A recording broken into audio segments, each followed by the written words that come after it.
cold January night in 1950, a military transport plane rumbles through the Alaskan skies.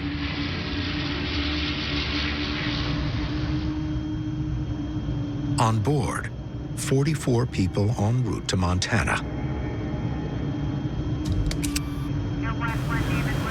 2 hours into the flight, they communicate with base. And then,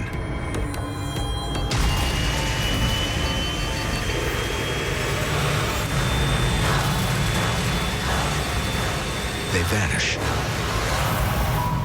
No one knows what happened or what they saw, only that they have never been seen again.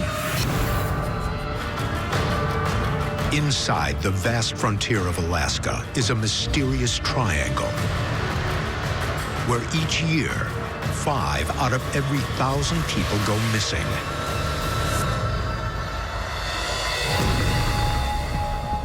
Something out there. 3 investigators look for answers. Jax, a former police officer. Ken, a specialist in strange phenomena. And Tommy, an expert on Alaskan legends. Together, they uncover mysterious sightings and ancient legends, exploring the possibilities of those who go missing in Alaska. All right, guys, here we go. All right, ready to roll? The team's investigation begins outside Snag, Canada, right at the edge of the triangle, heading toward the site of the last reported communication of the missing C-54.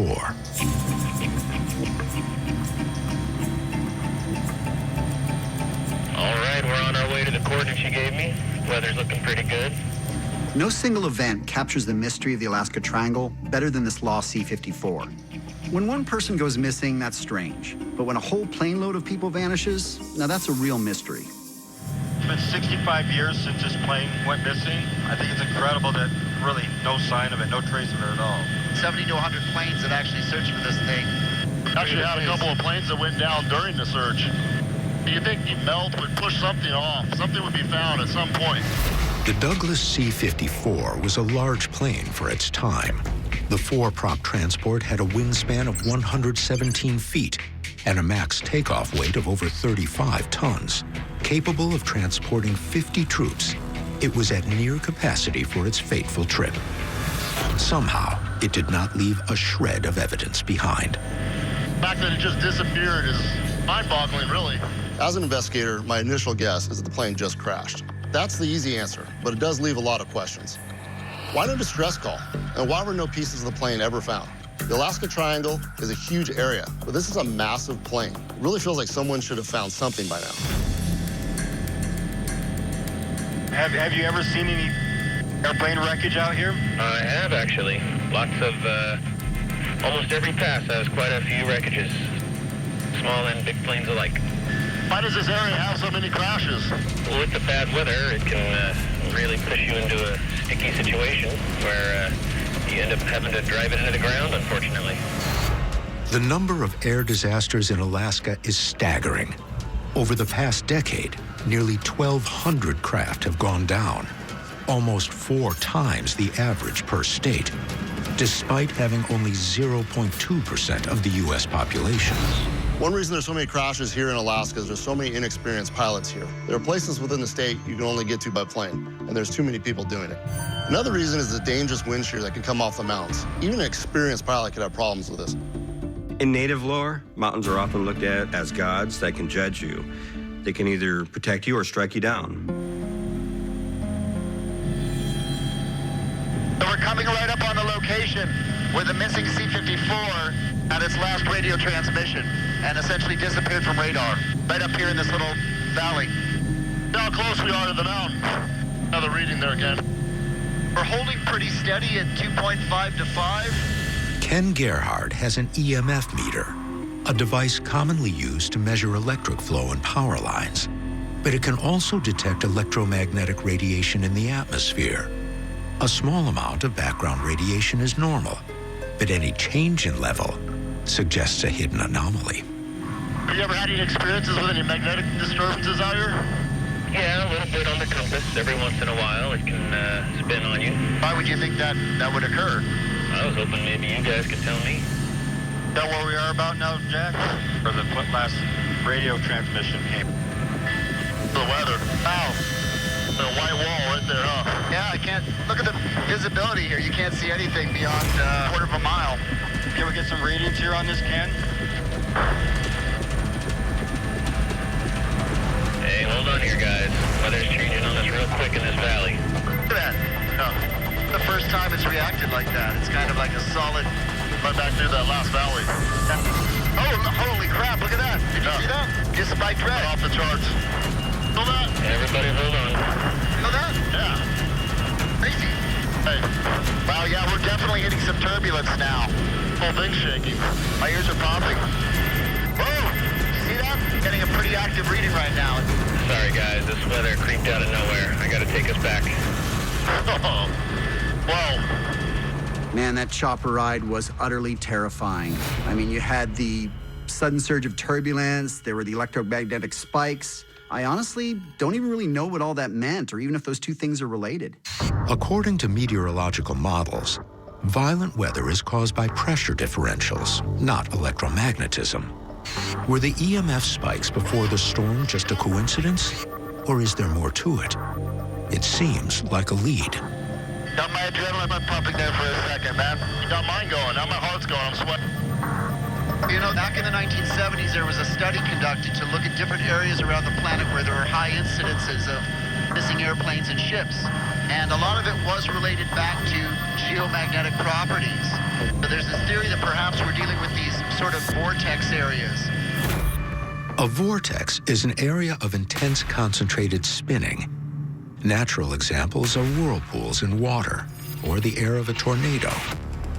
It's been speculated by Einstein, among others, that they can also form in the fabric of space-time and connect different areas of the universe.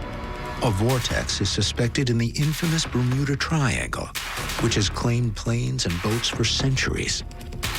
In fact, abnormal readings have been recorded in 12 triangular regions around the world, known as the vile vortices.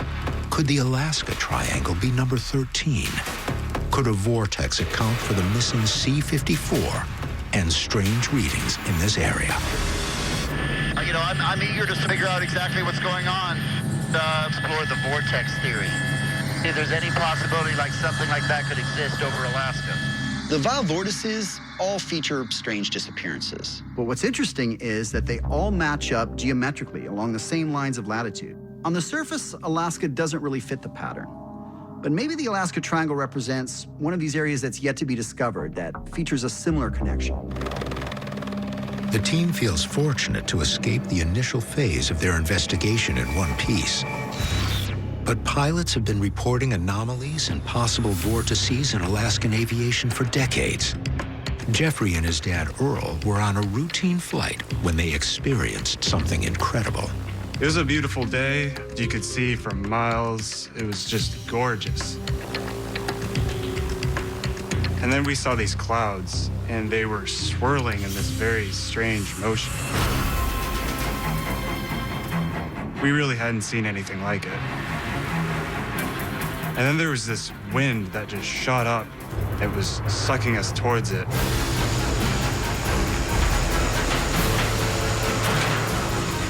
Somehow, he was able to balance out the plane. We both got out of there alive. Just pure luck that day that both of us got out.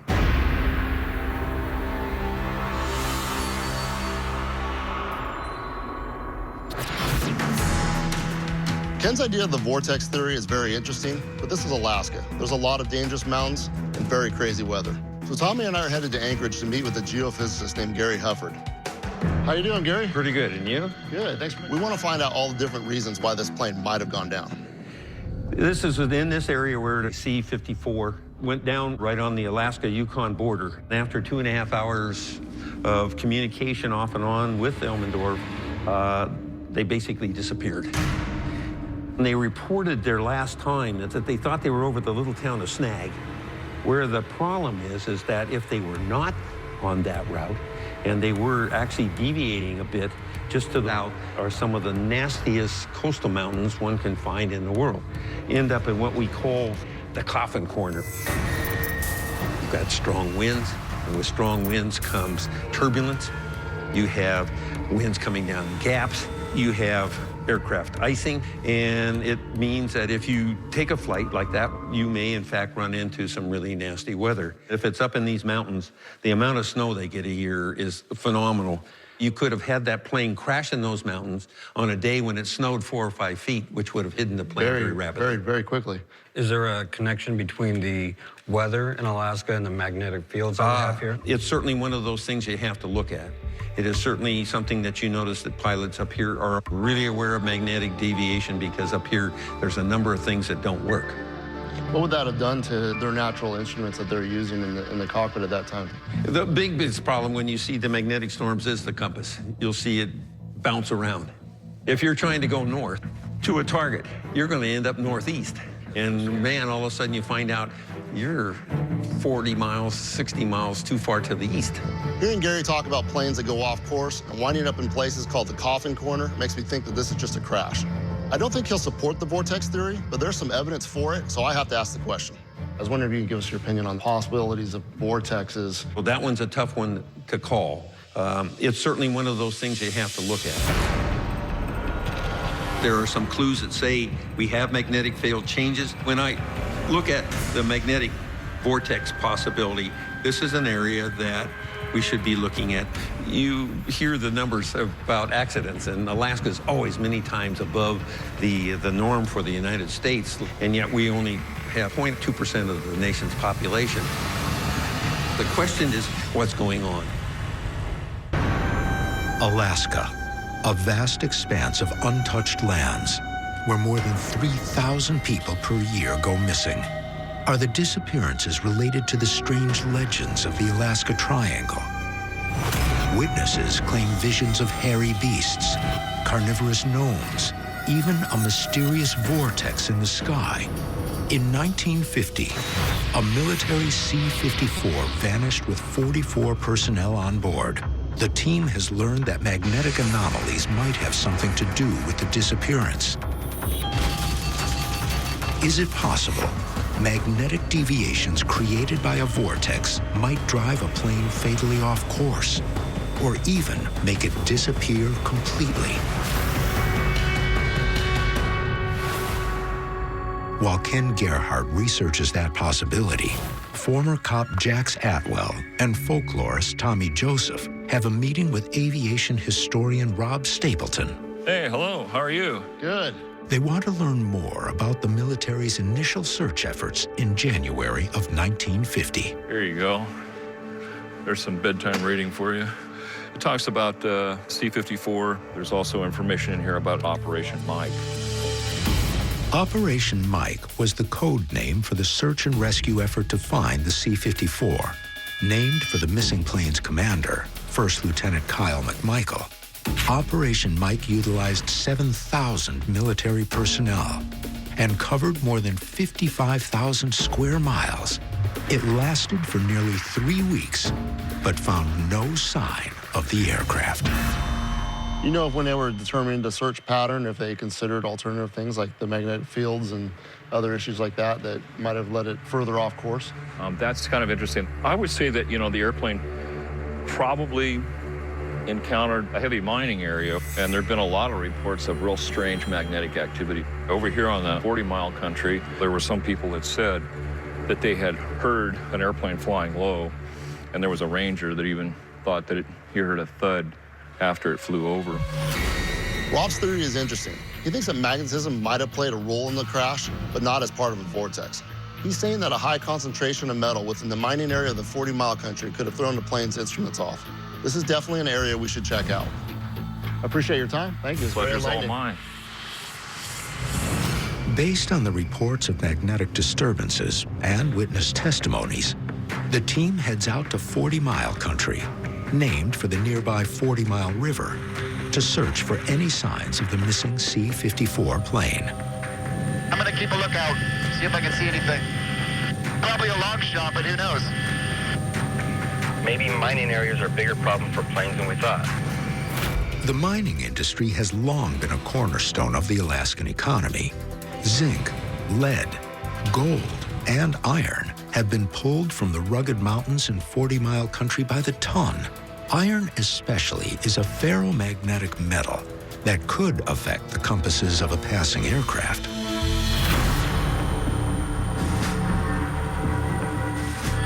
Obviously one of the most treacherous places that you could possibly be flying over. I mean, it's probably treacherous air currents that kind of float off of these mountains and so forth.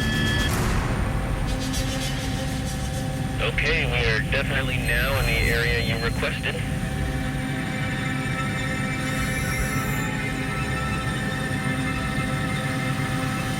Hey, look up here. What's this? Looks like something's buried in the snow. What is that? See that? Hey, Paula, can you land us down there? I'll get you as close as I can, but I'm going to have to drop you off and move down to a safer elevation for a while. When we jump off that helicopter, we immediately plunge in a couple feet of snow. I know Ken is chasing the vortex theory, but when I look at this large valley, I can see how a plane could disappear out here. So the chopper dropped us off about 200 yards from the object we sighted. I'm really glad we have proper gear because this is a barren and unforgiving landscape. Anything could happen out here. Here we are, guys. Not gonna be able to walk in this stuff, that's for sure. Think we're at the spot? Yeah, this is a perfect starting point. Let's see. Good thing we have these shoes, man. Could that be a piece of our plane? Maybe. Holy crap. Citation. Looks like the hood of a snow machine. What would a snow machine be doing out here, man? That doesn't make any sense. We're in the middle of nowhere. You know, hunters, trappers. They come up this far? I'm sure they could get up here, yeah. Well, we're in a right area to search. We devised a plan to scan the area, but we're also going to utilize all the instruments that we brought along. In particular, the metal detector and the EMF reader to see if we can find anything that's buried under the snow. This is really tough terrain. We're spreading out so we can cover as much ground as possible. But this is a huge area. It's like finding a needle in a haystack.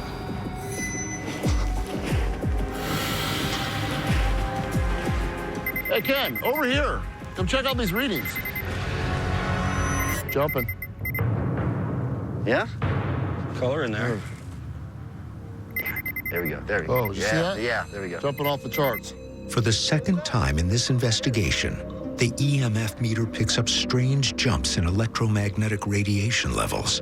If the meter was picking up the metal in this area, the reading should stay consistently high. But the wild, inconsistent fluctuations suggest some mysterious variable beyond just rocks. Similar erratic readings have been recorded in the Bermuda Triangle.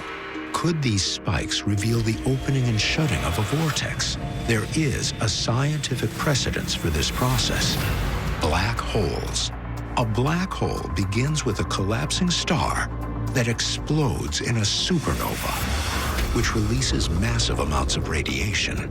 The inner core then collapses, creating a vacuum so strong not even light can escape. Could the same process happen on a much smaller scale, right here on Earth? It is possible that vortices have been seen by native peoples for thousands of years. Mystical spirals can be found in the native artwork all over the Americas, all the way to Europe. Whatever inspired that art obviously made a lasting impression. You know, with regard to the vortex, I do have a theory that when the vortex opens, theoretically, it releases this huge amount of electromagnetic energy. But when it closes, and it would have to close quickly, it couldn't be open for a long time or it would suck in everything, right? When it closes, you have kind of a dramatic reduction in electromagnetic energy. That type of energy might affect, you know, aircraft, instruments, things like that, and cause them to crash. The vortex theory sounds cool, but until I see some hard evidence, like someone's actually recorded this thing, it's all just a bunch of talk to me. I think the plane can still be found. With the sun heading down, the team has to abandon their search for now. But in order to explore his vortex theory, Ken heads to meet with Melanie Hodgman, a fellow investigator of the unexplained. Ken Gerhard. Hi, Ken. Really nice to meet you. Pleasure to meet you. Thanks so much for meeting me out here. Not a problem. Ken wonders if a vortex could act as a doorway through which planes in the Alaska Triangle could disappear. And if so, could the door go both ways? Wow, this is really breathtaking, Melanie. It is a beautiful view. The whole state of Alaska, that's what I love about it here. The whole state looks like a postcard. I wanted to bring you to the site because I had a UFO sighting right over in this area. It was the most incredible thing I've ever seen in my life. And we're right in the trajectory that C-54 flight was taking in the 1950s. This revelation from Melanie about seeing a UFO here, this could be a game changer for our investigation.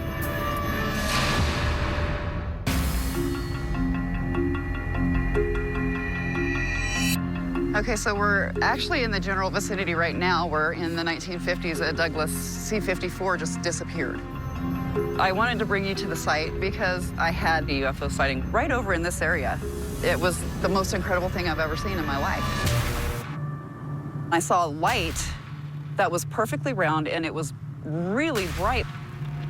And then it kind of split into two, turned red, and then the first one joined the second one and it turned white again, and then it just was gone.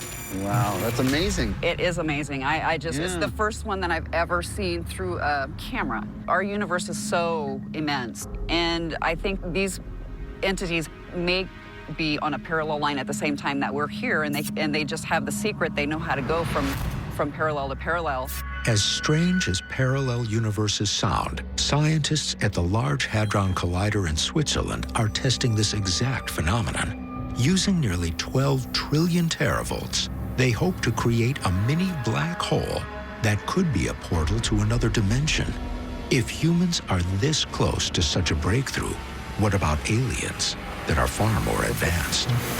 There are a lot of UFO sightings in Alaska. As a matter of fact, you can count hundreds and hundreds. Really? Yes. Melanie's sighting, along with the high number of UFOs in Alaska, now has me convinced that there's got to be more to this vortex. While Ken considers Melanie's UFO theory, Jax and Tommy pay another visit to aviation expert Rob Stapleton. Rob left us a message that he has some new information that might be relevant to our case. We're going to stop by and see what it is. You want to see what we found? Yeah. Okay. Well, they don't look like airplane parts, though. No, not at all. Okay. That was the disappointing part. So what was that message all about? Well, you know, after you were here last time, I went back and did some more research at the University of Alaska, and I found between January 22nd and January 26th, 1950, there was UFO sightings during that time frame. That's interesting. Yeah, UFO sightings. This is interesting to me. What do you think there? Well, I found it kind of interesting because they quoted a Air Force lieutenant colonel as actually spotting them from the military, so, you know, that's fairly credible. According to official reports, Lieutenant Colonel Lester F. Matheson was on Elmendorf Air Force Base, where the C-54's flight originated, when something caught his eye. He saw 3 orange-red objects moving together high in the air. They were shaped like cigars and flying in a curved line towards the north. The military ruled out any known aircraft, and the sightings happened just 2 days after the C-54's disappearance. Is there a connection to the sighting Melanie had decades later? The UFOs she reported were not cigar-shaped, or were they? A closer look reveals the 2 lights could have been a singular cigar-shaped craft. I think we need to talk with Ken about this and see what he thinks. This idea that UFOs may be involved adds a whole new level to our investigation. If there is a vortex, the idea of aliens being involved with it, that's huge. Alaska has long been known as a hotbed of UFO activity. It's consistently among the top states in the U.S. for sightings per capita. Why? Could extraterrestrials be invading this vast area and making planes go missing, including the C-54? The team wants to dig deeper into the data. Hey, There Ken. he is. How's it going? What have you been up to? Well, I've been kind of like logging some of these UFO sightings in Alaska. There's a whole bunch of them. Show us what you got here. According to declassified government files, the U.S. intelligence actually took like an active interest in UFO sightings over Alaska from 1947 to 1950. So, I mean, it was on their radar. So we got a couple of unusual occurrences. Let's start putting these on the map. The team plots sightings across southeast Alaska, the area where the C-54 vanished. Is this all we have?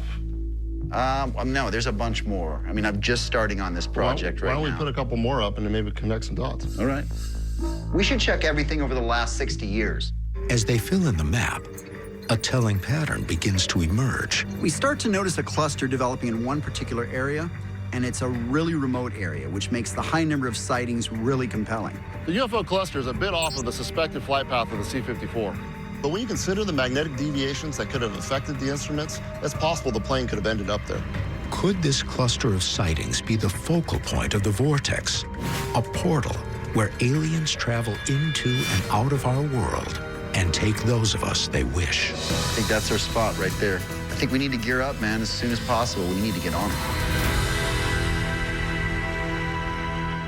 In the skies of Alaska, planes go missing with alarming regularity. Is the Alaska Triangle home to a hidden vortex that caused the disappearance of a military C-54 in 1950?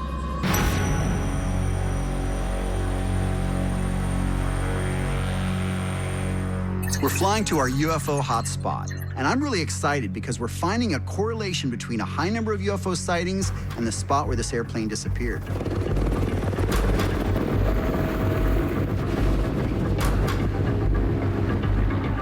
You guys all ready? All right. All set. This desolate area only sees a handful of mountaineers each year, making the high rate of UFO sightings here even more remarkable. The interesting thing about this area, there are no regular flight paths here. So if people are seeing flying objects here, that's really strange. You realize just how deep this snow gets sometimes. There could be literally anything buried under here. All right. Good spot? Yeah. We're at the area that we mapped out. It really holds a lot of promise based on all of the UFO reports. And I'm actually anxious to see what kind of readings we might get that might point to the existence of a vortex. What you got there, bud? Nada. Nothing at all? What do you think of that? This is the area where most of those UFOs were seen in the time period. I think this might be a good spot to play with our new toy. We've been using a lot of high-tech instruments in our investigation, but now we're going to take things up a notch because we've got a drone. So far, all the tests that we've done have been at ground level. But with the drone, we can test the atmosphere at higher altitudes. But what's really cool is that it also takes readings of electromagnetic energy, and it'll send those back to our phone in real time. We are a go.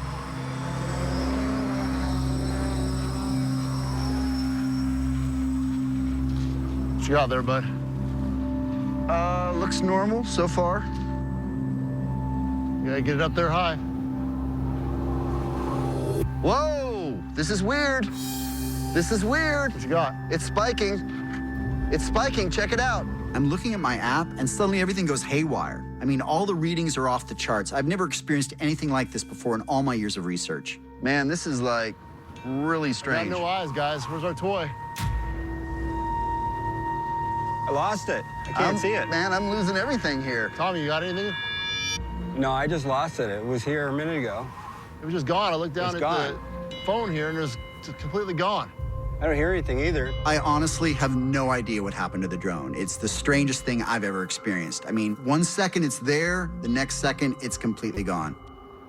Error, error, It's not possible. We lost it that fast. error. So those readings just went off the charts and it's just gone. I don't know, man. Hey, guys, look like a storm's coming in. These clouds are dropping. Oh, It's gonna crap. be snowing here soon. Call in Sam. We got to get out of here. Losing our drone is a big setback. All the information is gone. Now we need to regroup and see where we go from here. With violent storm clouds closing in, the team knows they have to leave. They've experienced sudden Alaska weather changes once. They don't want to again. What do you guys think happened to the drone? Well, it just took off. I think flew right out of range.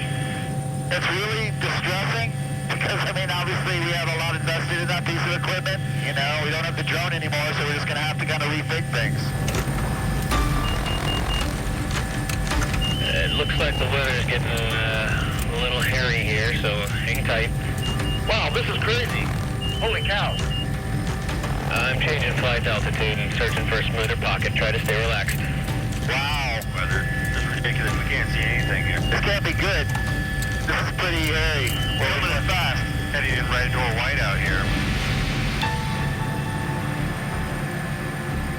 Okay, it looks like the change in the pitch has given us some positive stability. Thanks for hanging in there.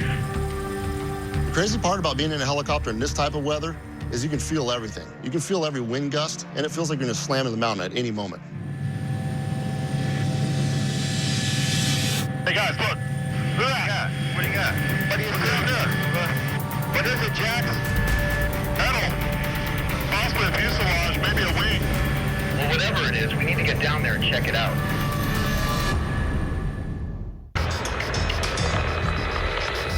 Hey guys, look. Look out here. What is it, Jax? Possibly a fuselage, maybe a wing. Well, whatever it is, we need to get down there and check it out. Is that somewhere down here, Sam? Yeah, we can take a look, but there's a ton of snow, so I'll have to drop you off a few hundred yards away. Okay. So this is the moment we've all been waiting for. Probably aren't gonna have much time down here, guys. We have to work fast. This airplane wreckage might be the C-54. We could potentially be solving a mystery that's lasted for 60 years.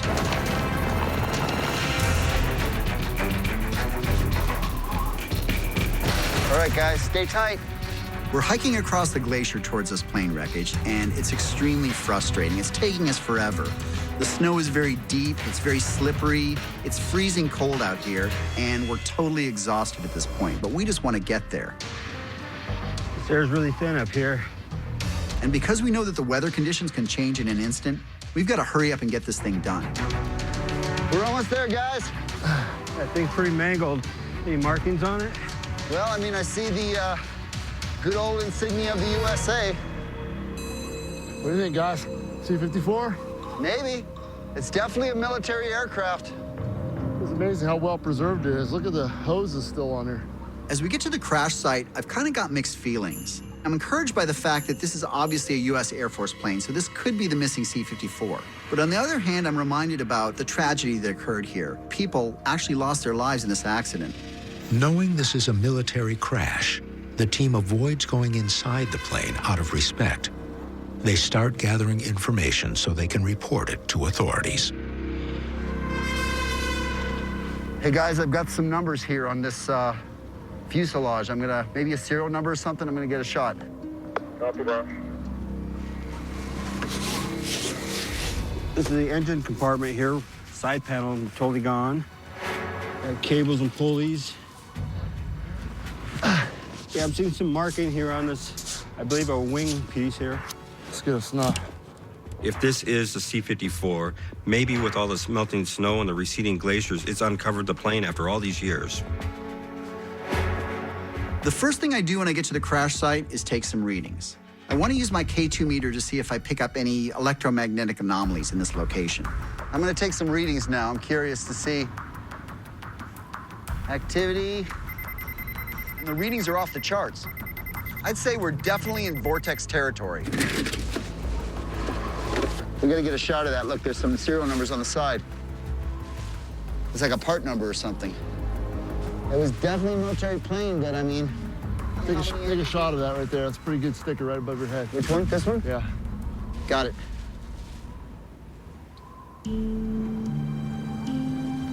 Guys, we got 5 minutes till the helicopter's here. Let's roll through our checklist. Ken, you got all your readings?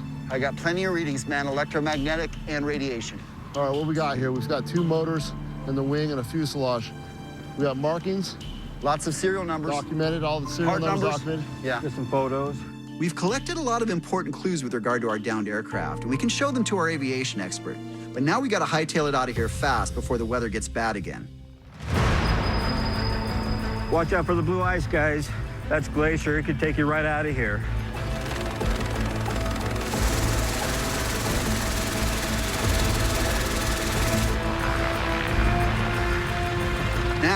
we're going to meet with Rob and get his expert opinion as to what this downed aircraft might be.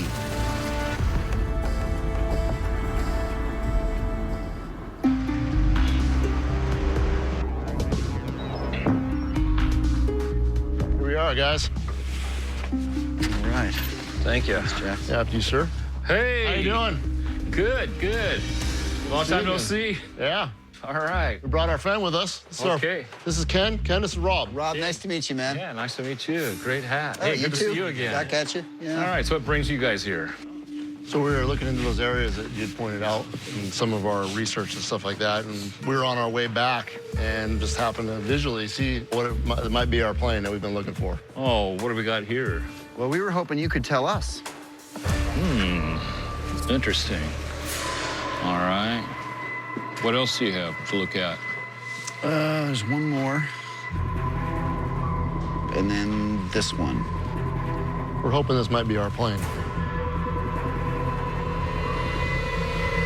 Yeah, I think I can tell what that is. We're hoping this might be our plane. Yeah, I think I can tell what that is. I hate to tell you this, guys. It's not the right airplane.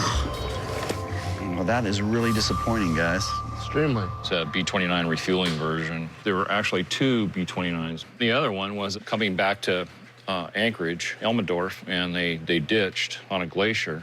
Rob has identified the craft as a known crash from the 50s, one of several during that decade, including the C-54. Well, this is really good news because if there's multiple air crashes in this particular area, this could be the vortex we've been looking for. The fact that we've had so many downed military aircraft in one specific area, and it's the same area where we've had all these UFO sightings, it's very intriguing. I think we need to do more testing in this area to see what's going on out here. I agree, but let's get up there before sundown. Yeah. Rob, thanks for your time, man. All right.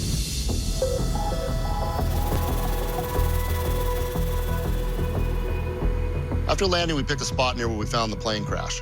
We think it has a high probability of success for our investigation. We're gonna take EMF readings and scan for UFOs. We'll see if we can get any evidence and show proof of the vortex. You guys need to keep your eyes open. Bears can still be out. Been a real mild winter out here. Keep your legs turning, guys. I know the air's getting thin, but one leg after another. Jax, Tommy, wait. Yeah. Turn your lights off real quick. What you got? Look on top of that peak right there. What is that? You see that? That light? I see a glow. That's not a star, man. As we head up the mountain, I notice this really weird light hovering over one of the adjacent peaks. And as I watch it, this thing literally starts to move laterally from left to right. It looks like it's right on top of that mountain peak. I mean, that doesn't look like a star to me. No, it's not a star. It's glowing, though, whatever it is. I have no idea what I'm looking at. It just seems to be hovering and moving back and forth. I've never seen anything like this before. I think an airplane would be moving faster than that, man. Definitely. I mean, come on, guys. It's definitely not a star. It's definitely not a satellite. It's unlike any phenomenon that I've ever observed. Hey, guys, I'm going to take this path up and see if we can get a better view of what we just saw. Jax is on a mission, bud. There's definitely something weird going on, and we can all sense it. We're moving up the mountain, and personally, I'm feeling pretty nervous. We don't know what we're gonna find. Did you guys just hear that? Did you hear anything?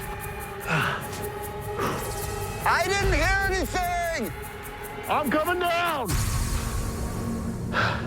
Give me a sec. You all right? Yeah, I'm up there, and I can hear it going my direction to the right. It's somewhere in between us, the noise I heard. So I think we head up this path a little bit, see what we can see between these two ridges before we make our way up this ridge. Okay.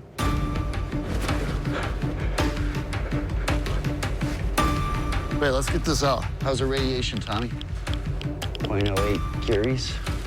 That's normal. I'm gonna do an EMF real quick. Okay.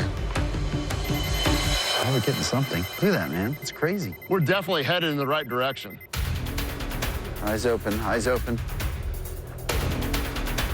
Hey! What is that? Look! What is that?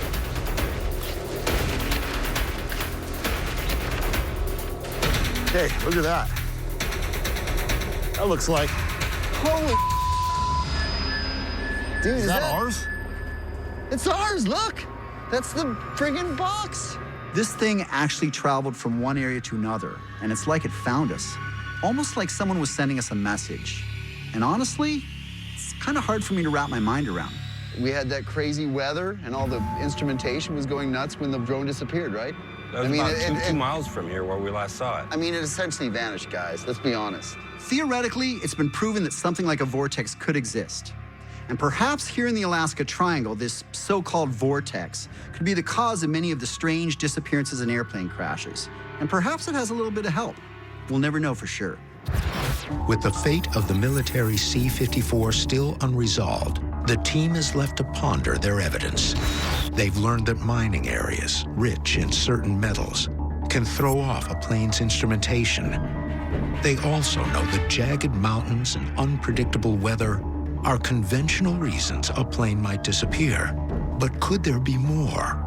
The team experienced areas of sudden, unexplained magnetic fluctuations, similar to readings in the Bermuda Triangle. Could this indicate a vortex, an interplanetary door? Is it just coincidence these places have UFO sightings in abundance? Well, this is one for the books. Yes, it is. Let's get out of here. The team will have to do more to find out why so many continue to go missing in Alaska.